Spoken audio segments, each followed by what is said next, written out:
ಕೌಟುಂಬಿಕ ಕಲಹ ಹಿನ್ನೆಲೆ ಭೀಮಾ ತೀರದಲ್ಲಿ ಭೀಕರ ಕೊಲೆಯೊಂದು ನಡೆದಿರುವ ಘಟನೆ ನಡೆದಿದೆ.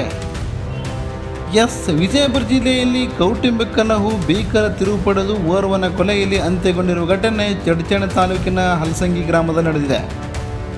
35 ವರ್ಷದ ಬಾಬು ಸಾಬ್ ಜಮಾದಾರ್ ಮೃತಪಟ್ಟ ದುರ್ದೈವಿ.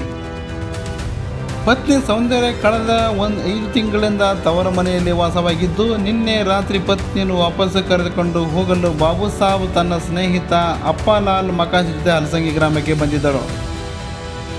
ಈ ವೇಳೆ ಮಾತಿಗೆ ಮಾತು ಬೆಳೆದು ಗಲಾಟೆ ನಡೆದಿದ್ದು, ಸೌಂದರ್ಯಳ ತಾಯಿ ಮೀನಾಕ್ಷಿ, ಸೋದರ ವಿಕಾಸ್ ಹಾಗೂ ರಫೀಕ್ ಹಲ್ಲೆ ನಡೆಸಿದ್ದಾರೆ ಎಂಬ ಆರೋಪ ಕೇಳಿಬಂದಿದೆ. ಹಲ್ಲೆಯಿಂದ ಬಾಬು ಸಾಬ್ ಸ್ಥಳದಲ್ಲೇ ಮೃತಪಟ್ಟಿದ್ದು, ಅಪ್ಪಾಲಾಲ್ ಮಕಾಶಿ ಗಾಯಗೊಂಡು ಆಸ್ಪತ್ರೆಗೆ ದಾಖಲಾಗಿದ್ದಾರೆ.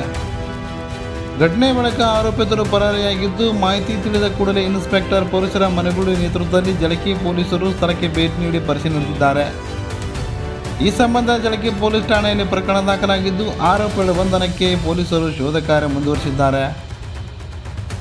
ಕೌಟುಂಬಿಕ ಕಲಹ ಕೊಲೆಯಾಗಿ ಮಾರ್ಪಟ್ಟ ಈ ಘಟನೆ ಹಲಸಂಗಿ ಗ್ರಾಮದಲ್ಲಿ ಆತಂಕ ಮೂಡಿಸಿದ್ದು, ಪ್ರಕರಣದ ಕುರಿತು ಪೊಲೀಸರು ತನಿಖೆ ಮುಂದುವರಿಸಿದ್ದಾರೆ.